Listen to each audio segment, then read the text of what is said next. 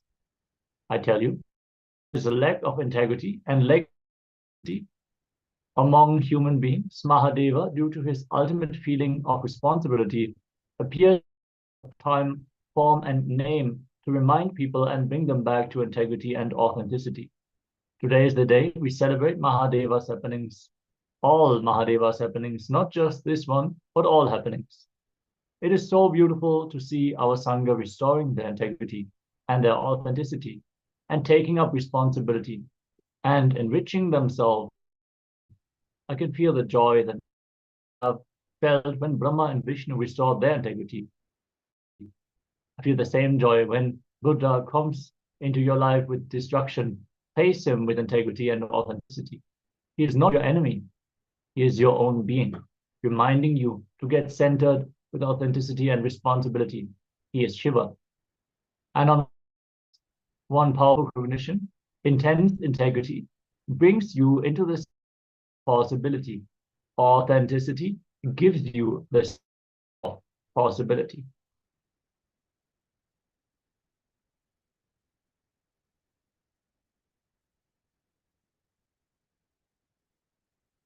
Yes, so you can verify whether this is aligned to what has been revealed in your inner space for this manifestation.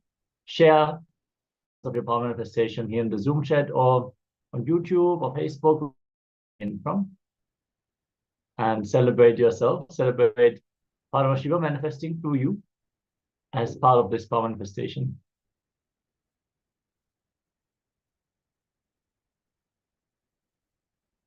As we are going to get ready to enter into another segment of satsang sharing of Hinduism. We are about the Vedic inner software and how to manifest the best body, the best mind, and the best consciousness.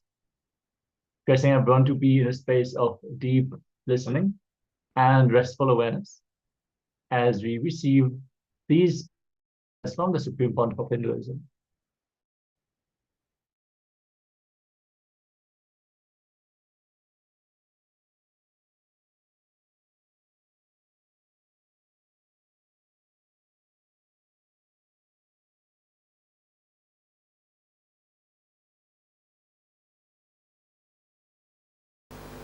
I can just see we are winning.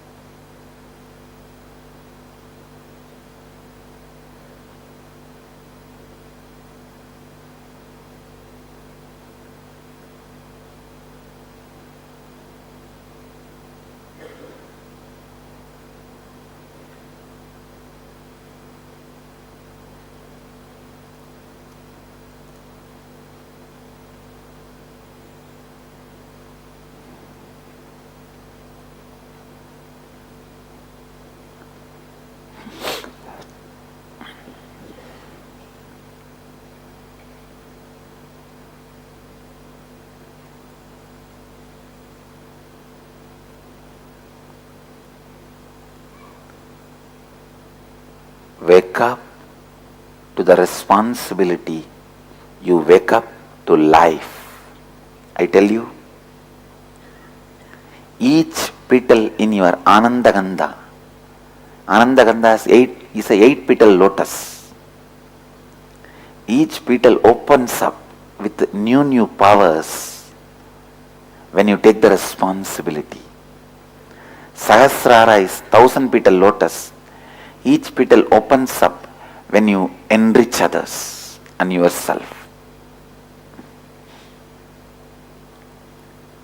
Go on enriching. Go on taking responsibility. Go on enriching and go on taking responsibility.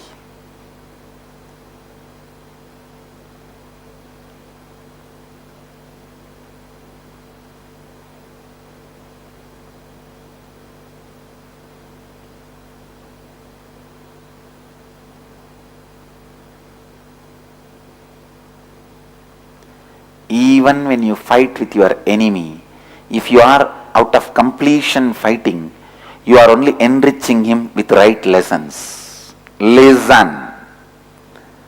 Out of completion, even when you fight with your enemy, you are enriching him with the right lessons he need to learn. Out of incompletion, even if you are teaching, you are only trying to create some more mental slaves for you, ideological slaves for you. How many of you are cognizing it? Even the most sacred thing like a teaching should not be done out of incompletion.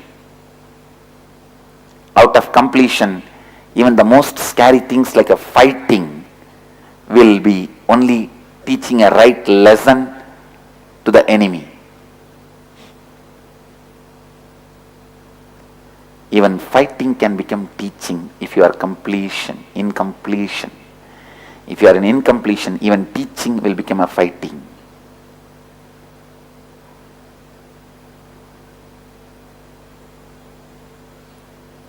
I tell you guys, responsibility is the energy in which your life flowers, blooms. Responsibility is the lotus on which this pita is sitting.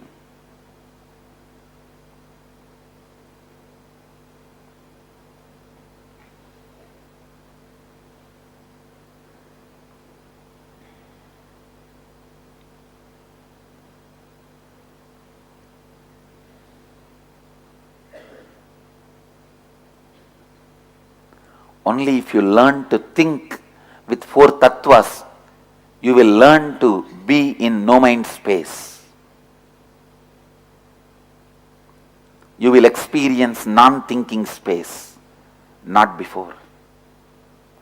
First, learn to think in these four tattvas as reality. Responsibility is the energy on which your life flowers. I tell you, sit with impossible possibility space. What I call responsibility. Responsibility means the space where impossibilities become possibility. That is when the miracle powers are at your disposal. Start expressing through you. I tell you, now each one of you who are vibrating with this responsibility in your heart, you will start expressing miracle powers like Vak Siddhi, materializing, awakening your Kundalini and others' Kundalini, enriching yours and others with these tattvas. Responsibility is the space where the impossible becomes possible. How many of you have felt authentically in your life, even once, the joy of taking huge responsibility?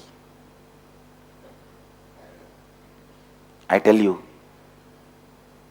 that is Nityananda. Make that eternally in your heart. You are in Nityananda. Listen to the call of responsibility of your heart. Viraja vibhakma bhuya saggum swaha means all the unnecessary dirt which are in me be burnt away.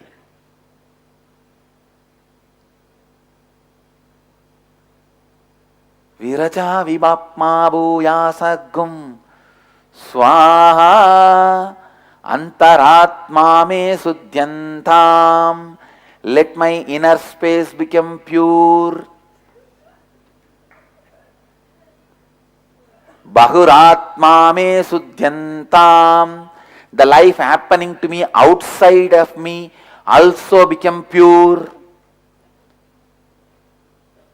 Understand, you don't have only antaratma, means life is not happening to you only inside. It is happening to you outside also. That is why the Upanishadic Rishi is putting two words.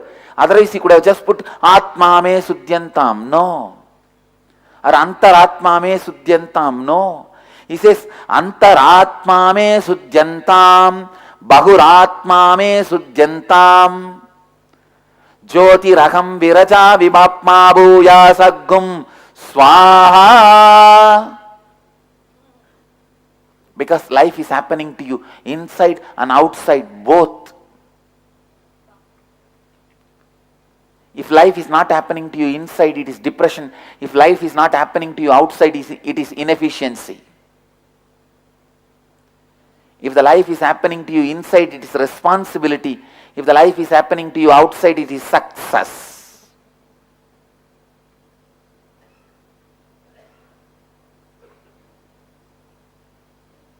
Understand?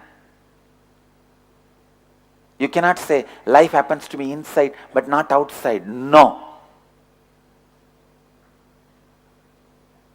Be very clear.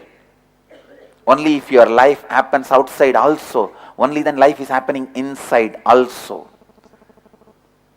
Whoever is saying life is happening to me inside but not outside are called pseudo-Vedantis.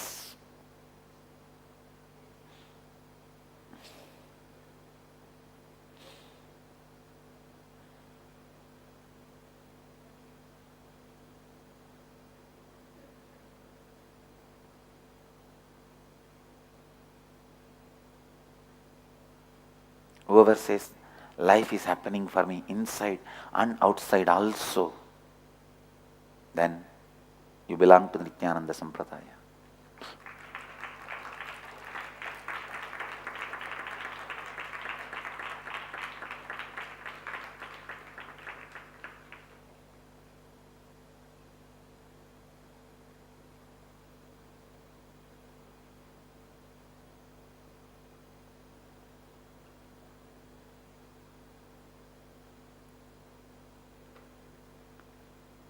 Some teaching group says life happens only outside.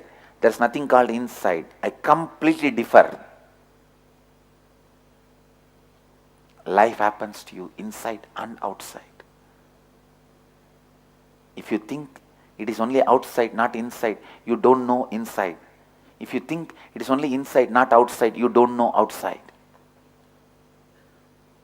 Life happens inside and outside both.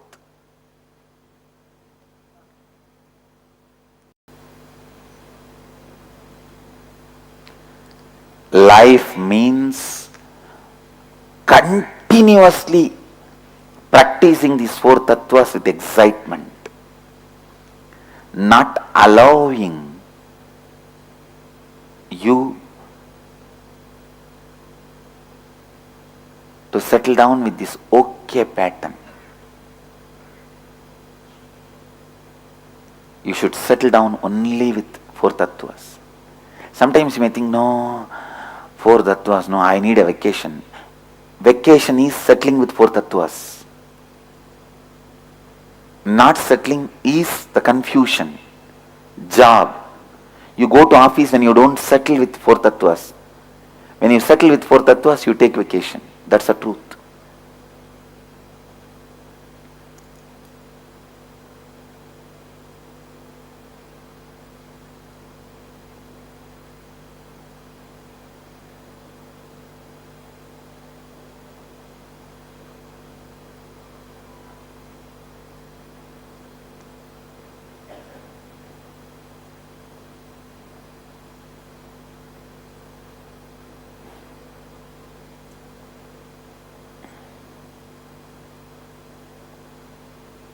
Live these four tattvas and enrich the universe. When you live these four tattvas, your job is also enriching. Your breathing is enriching. Anything you do is enriching. Don't do anything other than enriching. Whatever you do should be directly enriching. Even if you are maintaining ashram, it should be enriching. If you are doing a job in Microsoft, it should be enriching people. You may get paid to take care of your family, your responsibilities, but you should be aiming at only enriching. Living life means continuously living these four tattvas with excitement.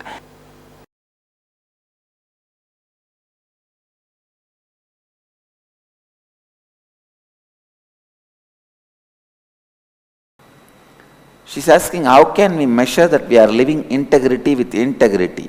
You will feel the completion, and the space of positivity means whatever you utter will become simply reality. And you will utter the words only which will become reality. See, you will be in such a space of positivity. First of all, there won't be any negativity in you, and you will utter the words only which will become reality. Your words will simply become reality. The space of positivity. If you are living authenticity with authenticity, you just know anything is possible in your life. Whenever a thought comes, you will know it is possible. How many of you feel still when a thought comes, no, it is not possible for me? Raise your hand. Then you are all not living authenticity with authenticity. When you live authenticity with authenticity, you simply know any thought comes to you, any thought you give birth to it, you know it is possible. Whether I want to do it or not, I will decide, but it is possible.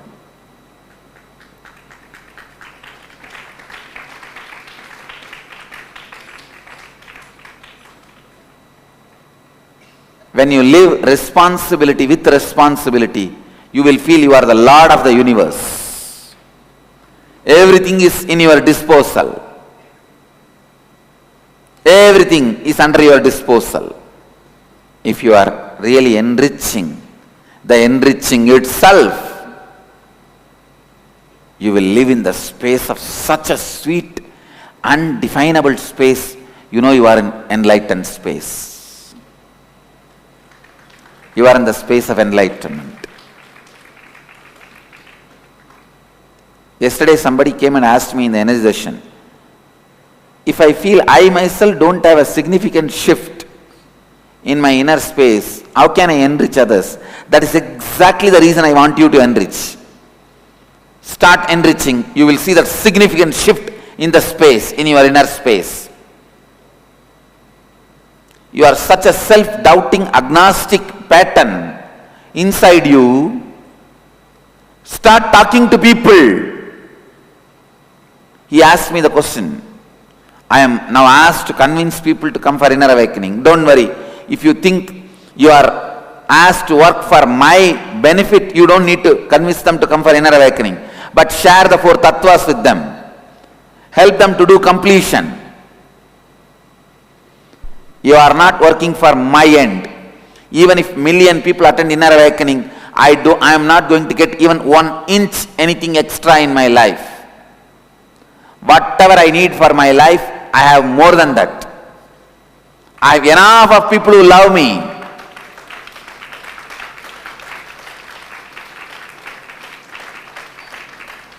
Who shower everything on me.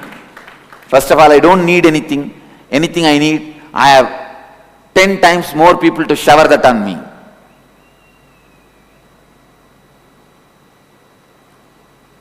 I have not even told anybody to make this kandi and give. I was glancing a photograph of some mutts and adinams and sanidhanams. The old sanidhanams photographs, I was studying their biographies. So I just looked at this mala which was there in that photograph. Thiruvavadudari Sanidhanam was wearing exactly this mala. I just looked and said, wow, it looks very nice. That's all, nothing else. They wanted to do this as a surprise. But of course, I found out what they are doing, that is different. How can you surprise me? So all I am trying to tell you is, even if million people attend the inner awakening, I am not going to gain anything. Through enriching, I am not asking you to work for me, I am asking you to work for you.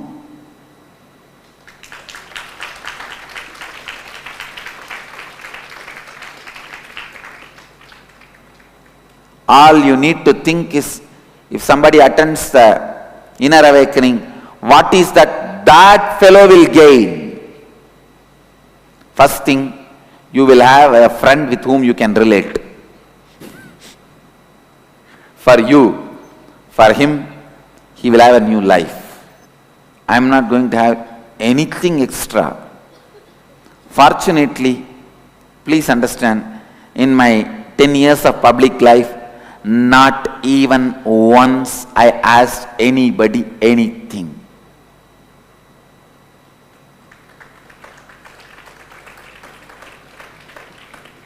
I only gave it to people more than what they gave. I only showered on people more than what they gave.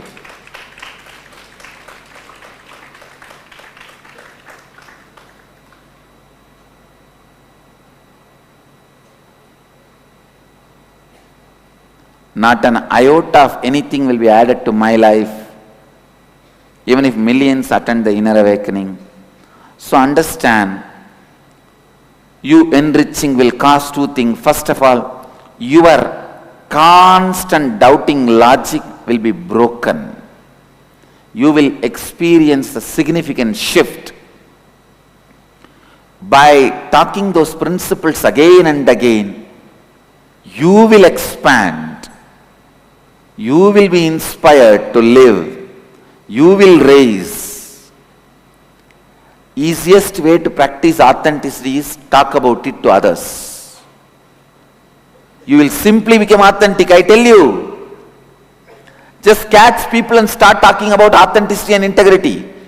One of my Swamis there, Bhaktimayananda, Sri Bhaktimayananda, every night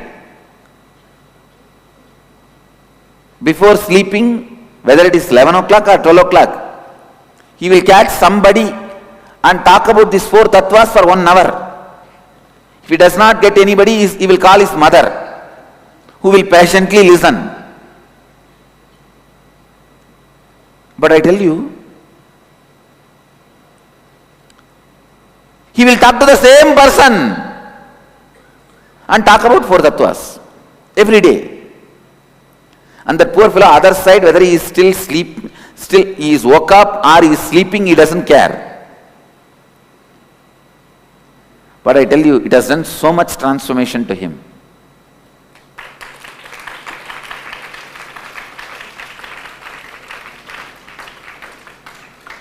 Go on talking about, enrich people about these 4 tattvas. You will be enriched in a different, you will discover different ways to live the authenticity.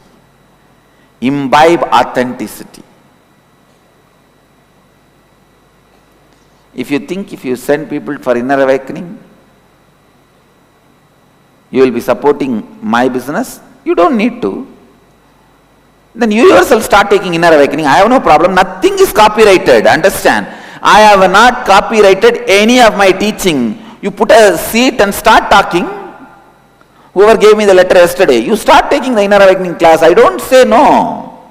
I give you complete freedom and my blessing, support. If you want, I'll gift you one throne also. You start taking. Only when you start taking, you will understand, wow, what a responsibility it is. What a responsibility it is.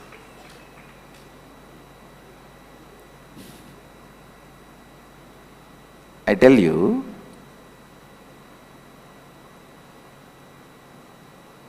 it's your mind.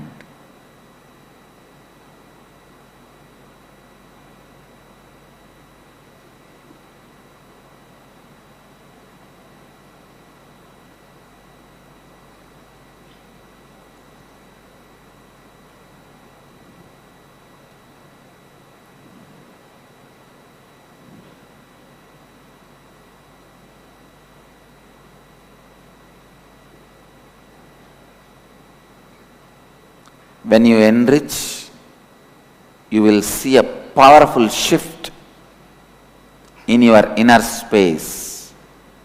Enriching is literally empowering the other person. Whenever you empower other person, you will be simply empowered. You will be empowered.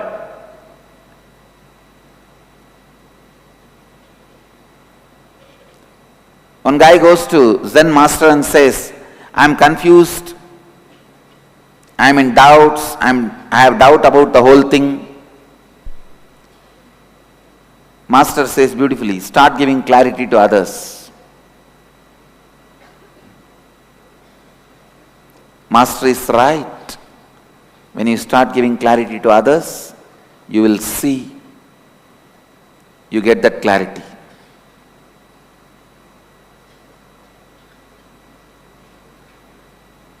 You get that clarity.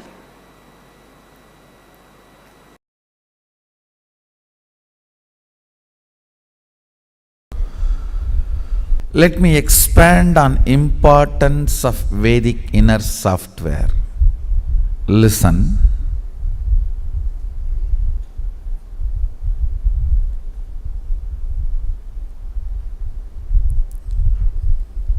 The first thing I want to tell you, the mental setup materialism is trying to promote is already proved as a failure by the large number of human beings collapsing into depression and withdrawal from life. Understand? More than 66% of the so-called civilization, evolved, developed countries cannot move their day without a pill, psychiatric drug, and universities and colleges are loaded with legal drugs, of course illegal drugs too.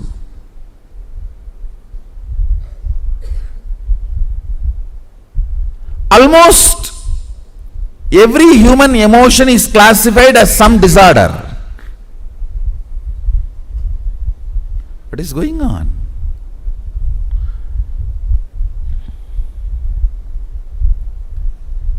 The mental setup materialism, as promoted, as proven already itself, not only a failure, dangerous. And this one God theory marketing technology again proved not only to be dangerous, terroristic, terrifying.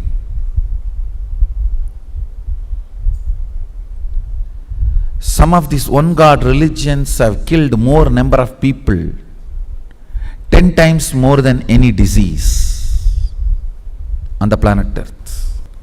Your mind is basically the inner software with which you operate. Neither materialistic thought current nor the one God theologies are successful inner software. They proved by implosion and explosion they are dangerous. Materialistic thought current is implosive, one God theologies are explosive. Both are dangerous. Both proved they are not useful for human beings anymore. Now we need to develop a right software for human beings with which they can have amazing body, amazing mind, and amazing consciousness, live like Sadashiva on the planet Earth, manifesting powers.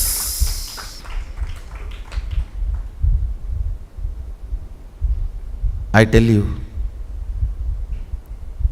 this is possible only by this Vedic software, Vedic inner software. 5 major points of that inner software is integrity, authenticity, responsibility, enriching, completion. Understand? Your thought current, listen, basically whatever you want, you can manifest it. If you are not, then look in where you are missing in your integrity and authenticity and responsibility and enriching. Fix there, you will manifest it here.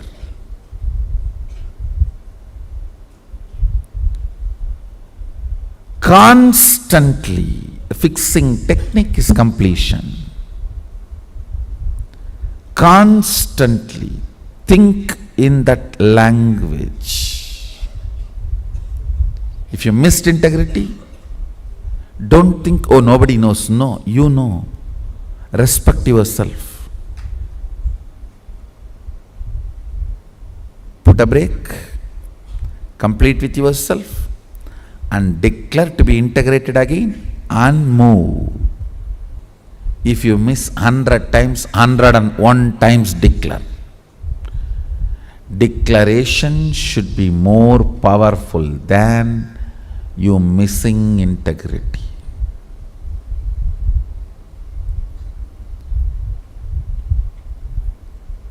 The day the declaration will become so powerful, missing integrity will become just redundant and irrelevant in your life.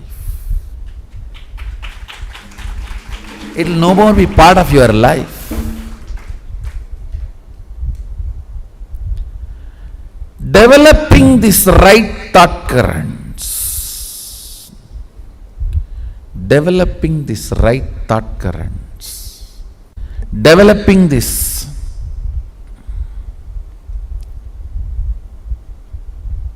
Vedic inner software. Understanding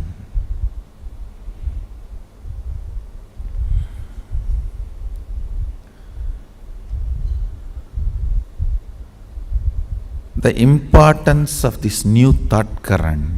I tell you, if you practice even little bit, you will see so much depression is removed from your system. So much understanding happens in your system. So much of load becomes redundant and irrelevant to your existence.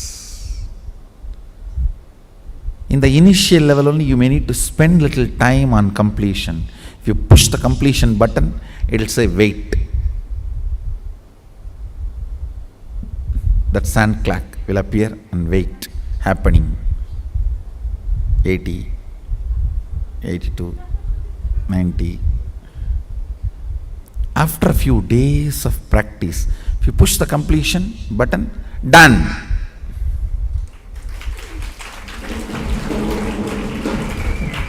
If you have a broadband, high-speed internet connection, the moment you push the completion button, completion done, next page. The broadband connection here is Shaktipada with the Guru.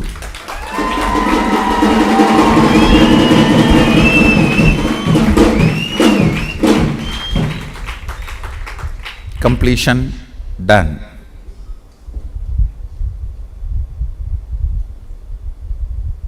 Understand, Vedic thought current, the thinking system is a life savior.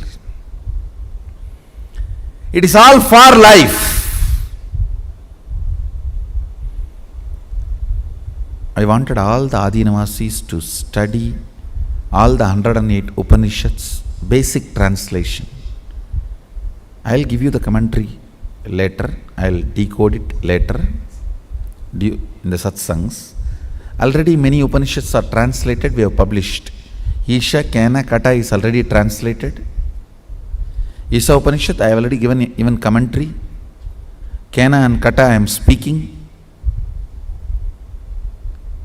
All the translated Upanishads,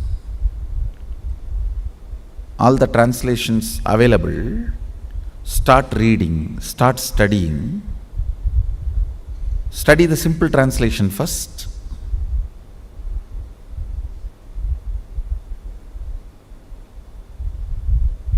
Then I'll decode and make you understand the deeper truths.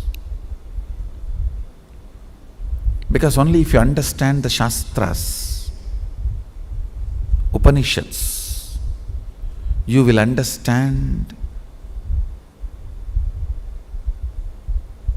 the real life. Only then you will understand religion is supposed to be for life. It is not for supporting any political system. Understand? Constantly thinking in the language of integrity, operating in the language of authenticity, relating in the language of responsibility, and sharing in the language of enriching,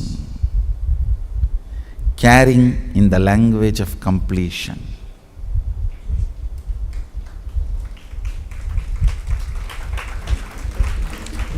Thinking in the language of integrity, internalizing everything in the language of integrity, acting in every level in the language of authenticity, relating in every relationship in the language of responsibility, sharing in the language of enriching, caring in the language of completion. Constantly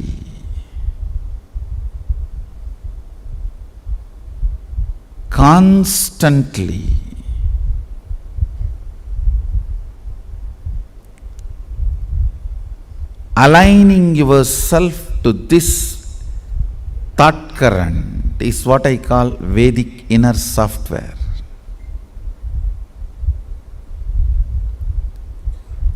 Even little bit practice resolves tons of conflicts. Resolves tons of conflicts.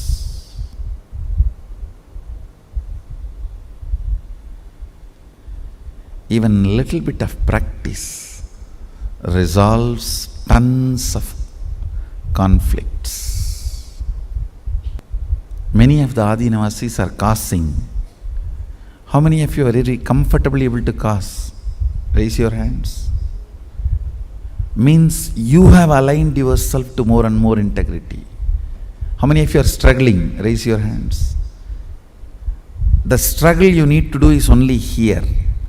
Bring more integrity here. Bring more authenticity here. Bring more completion here. Bring more responsibility here. Bring more enriching here.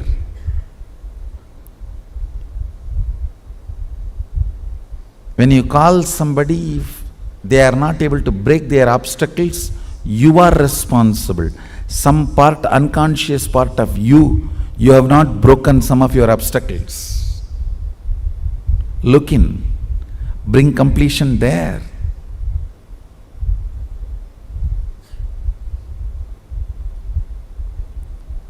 Understand, it is all drishti srishti. Seeing creates. You don't see the created, seeing creates. If you are seeing the created, there is no liberation. Because you create by seeing, only liberation is possible. If you are seeing the created, no liberation is possible. You are bound over. No. You are creating by seeing. Only then the change, transformation, liberation is possible. So essence of today's satsang, Vedic inner software. Svalpamapyasya dharmasya drayate mahadobayat. Even if it is practiced very little, liberates you from great fears and dangers. Svalpamapyasya dharmasya. Even if you practice very little,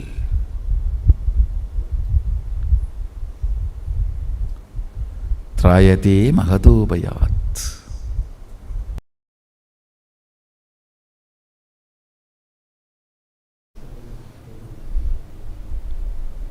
First things first.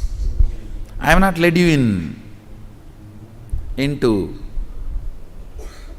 many processes, Shramana, Manana, Nididhyasana processes.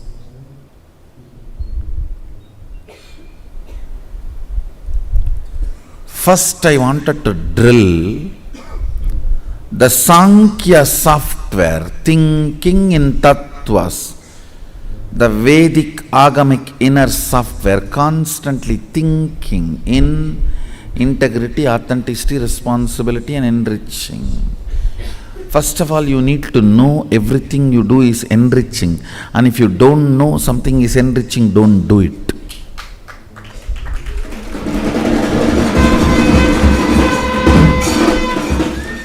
And if you know something is enriching, don't waste your time in confusion.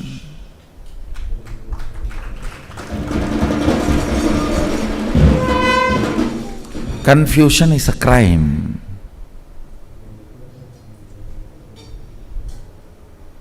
Too many things need to be cleared. Inner cobweb needs to be cleared.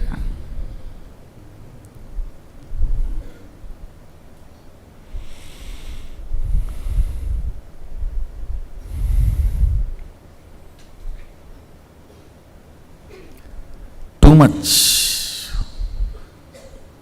cleaning up need to be done inside. The power of integrity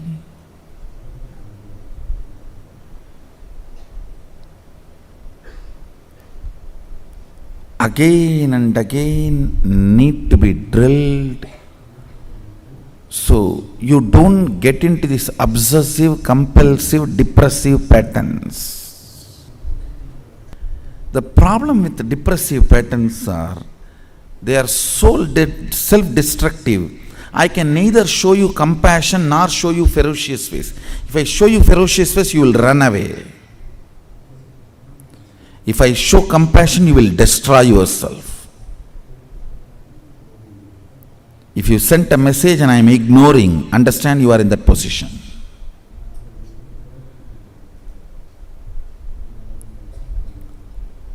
This obsessive, compulsive, depressive patterns, constantly cherishing depression and feeling empty and lonely without depression.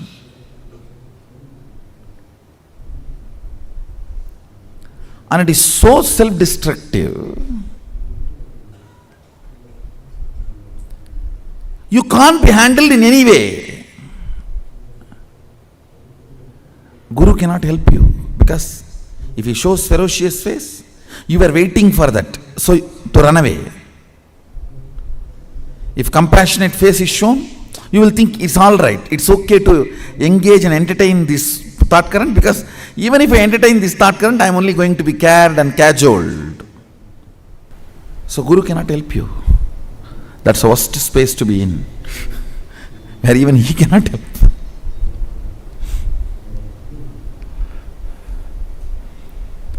The only way out is you drilling yourself with integrity and reducing the thickness of this depression by grinding, reducing the thickness of this depression. Understand? This morning 5-hour routine really does the magic of grinding you. Sometimes I used to wonder why. Please understand, Hinduism is such a religion. So many sampradayas, not only contradicting each other, many times opposing each other. That's the beauty of Hinduism. I don't want to say Hinduism does not have architecture, it has open architecture. Some gurus destroy Hinduism saying it does not have architecture. No. It has open architecture, not no architecture. Anyhow, let me come back to the point I wanted to convey, that Hinduism has so many sampradayas, many times contradicting, conflicting, almost opposing each other. There are very few truths accepted in all sampradayas of Hinduism. Om, cow, very few things. One is Om. All Hindu sampradayas agree. The sacredness of Om. You need to understand, even Vedas are not accepted by all the sampradayas of Hinduism. There are some Hindu sampradayas, Avaidikas, don't